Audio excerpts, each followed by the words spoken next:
wanted to rebuild, so we didn't second guess that.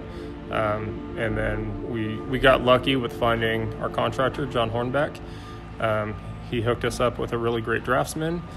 They put it together in probably about a month, and then we started. So building a house really helps emotionally.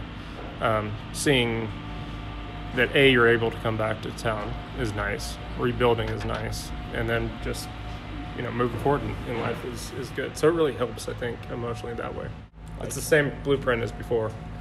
So we didn't want to do a new blueprint, so we just chose the same one that we had.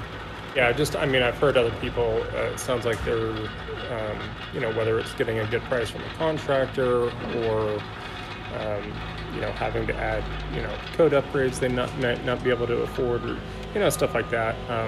Again, we were fortunate enough to be able to recreate everything that we had and not have those issues. This is our home. This is where my daughter is going to grow up, and there was no question that we were going to rebuild, and I was definitely not going to move out of Paradise. There really is no process. It's unprecedented. There's never been a disaster this big.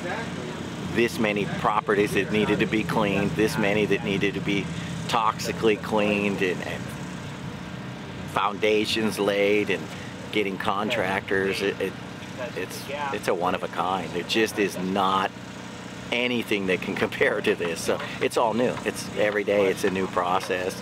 Every day it's a new rule. Just be patient. You got to be super patient, working with the city, the county, the state, the federal. It's been challenging.